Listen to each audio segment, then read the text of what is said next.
Dr. Githinji Gitahi is the CEO Amref Health Africa, and we're speaking to us about this COVID-19. Dr. Githinji, thank you so much for making time for us. So, what are your thoughts on the vaccine that is now just being developed? Even if it is approved, and knowing our health systems here in Kenya, how likely are we to get it, or are we on the bottom of the food chain? Well, thanks, Trevor, for having me, as always. The thing with the vaccine is that, first, even the hope that you see, that is just phase 1 trial. I think vaccines have to go through multiple phases for them to even say now they are free to be used or to even be produced. So whatever you're seeing are early promising results. Yes, there is hope. Is basically saying that, yes, we've tested this within a small sample of people, and we find that the body is reacting and producing antibodies that are staying for some time. And therefore, that means the body can produce antibodies against coronavirus that could be effective. But then now you have to go to phase 2, then you have to go to phase 3. So I think what I've heard is that I don't think there will be any approval or clearance for this vaccine maybe until mid next year. So these are early results, but promising. All right. So, but we are now at community spread as we speak, and we are seeing surging numbers of COVID-19 here in Kenya. And we know now that the president is going to hold a meeting with the governors. Is another lockdown even helpful at this point? It is.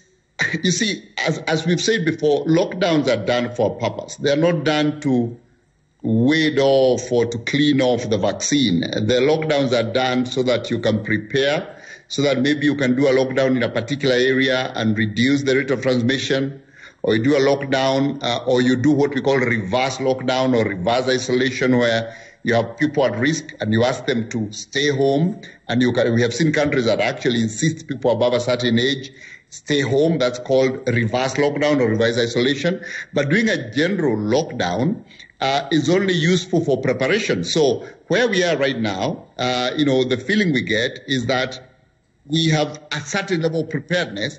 I don't think a lockdown, unless we do an analysis and assessment, the government can do an assessment and then say, based on the following factors, we are locking down so that we prepare 1, 2, 3. But a general lockdown now would not be of any use at all unless it is being done for a particular purpose of preparedness. We know the vaccine is not going to come. As you've said, even if we say the vaccine will be ready next year, mid next year, as you said earlier, the production cycle, supply chain management and delivery of the vaccine to individuals, especially because we know that there will be huge demand across the world. We've already seen countries like UK booking 100 million doses and stuff like that, way before you even confirm that the vaccine is going to be efficacious. So all these things mean that we are not going to have vaccine in Kenya, maybe for the general population, for another year or 2 years. So meaning that a lockdown cannot wait for 2 years for the vaccine. So therefore, it would only be useful for a particular preparedness issue. Maybe we want to do this because we are waiting for ICUs to be built. Or we are doing this because we want to identify the people who have hypertension and diabetes and isolate them. Or we are doing this because we want to buy more ventilators. But not as a general measure to stop the spread of vaccine for 2 years as we wait for vaccine. So not useful unless there is a specific reason. So this could go either way, Dr. Githinji, but then on what basis will this decision be made? Do you reckon that political interventions are undermining medical interventions? Because if you lock down, say, for example, 5,000 cases in a far-flung county that doesn't have the bed capacity to handle them, it's like condemning them to death. But if you also open it up, it means those 5,000 can still spread across. I don't think it's political interference. I would say more economic reasons. And obviously because you have to balance between how much of the economy do you hold up as you also stop the spread. And as we said before, the real challenge is not the infection. So we can count numbers. If we could count 1 million numbers or 1 million infected people with 0 death, we are fine, because it means that actually people are getting infected, overcoming the virus, developing immunity, and moving on. So getting infected is really not a problem. And even you've heard, in the absence of a vaccine, millions and millions of us will get in contact with the virus. So the problem is not the numbers, and the numbers will continue to rise. We expect them to go even above the 600 daily, close to 1,000 a day. The real challenge is about those who are most vulnerable. Hypertension and diabetes we've seen. Obesity is a big issue, and the elderly.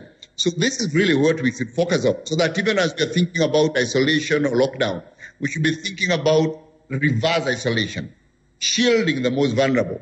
And the rest of it, it's not a problem. Having people infected, as long as they overcome the virus, is not really a problem. The challenge is that if the infection rate is too rapid, then you don't know when to get the people who are vulnerable, and therefore you have an overwhelmed system. Especially now we've started home-based isolation. People stay at their homes, and therefore the beds that we are building, massive beds for isolation in hospitals, that's not a focus anymore. The focus more is home-based, except those who can't afford home-based. The focus now is in ensuring that we can have a proper medical response for the people who need it, and have a good non-medical measures for ensuring we reduce the rate of transmission. You mentioned reverse isolation. How exactly would that work? Because then that essentially means it's back to individual responsibility, right? Yeah, some measures of reverse isolation have already been done. If you look at the church, and when the president announced that people above 58 should not go to church, that's reverse isolation. You're basically saying already, if you're more than this age, do not go to church. And it's basically saying it's an order that you don't allow people above 58. But again, because we are not asking people show your ID and do this and that, it's back to individual responsibility. But we are actually saying the church should not allow people above 58. You remember the government at the beginning advised that anyone above 58 in the public service should not go to work, they should work from home. That's already an element of reverse isolation. But to do it large scale in informal working groups is more complicated. It's still got to go to individual responsibility. But if we are very organized, Trevor, it's possible, because you can identify those people through community structures, through local leaders, and you can actually make sure that somebody knows whoever has hypertension and diabetes and where they are. The problem is that we've seen that many people, because of our poor structures, actually, many people have hypertension, they have no idea. Many people have diabetes, they have no idea. And also we have seen COVID-19 is triggering people who are previously not diabetic, triggering them into diabetic. So there is also that challenge about how do I identify the people to reverse isolate. So it's easy to say, but it's complex. It's not that easy. But individuals can take responsibilities, families, groups, employees and employers can actually identify themselves and say, you are above this age, or we think you have a risk, please stay home, and plan that at a local office level. It doesn't have to be government directives. All right. And Dr. Githinji, finally, we have seen more recoveries today, about 494 being sent home for home-based care. Don't we risk a higher viral surge, considering that the community healthcare workers are now just undergoing training as we speak? We do. Of course, there is always a risk. For every policy, every strategy, there is always a risk. You will notice that policies have kept changing from the time the virus came to be with us. I'll cite an example. Early in the year, around February, the WHO policy was if you test positive, you go into isolation. In those countries that could do home-based isolation, you go home under observed isolation. In countries that couldn't, you go to a public center for isolation. And then for you to leave the isolation, you needed 2 negative tests within 24 hours after a certain period of time. Now, by May, we saw that change. And WHO now says you no longer need to do those 2 tests. As long as you have actually stayed for 14 days, you are no longer infectious. Even if you are to be tested and found positive, you can no longer infect people. Therefore, you're free to go. Now, these are changing. So we know that, therefore, there is always that element of risk, that there is somebody who could be, maybe you didn't test them, they could still have an element of infecting others, but the risk is too low to warrant the measures of keeping somebody for 40 days as you wait to get a negative test.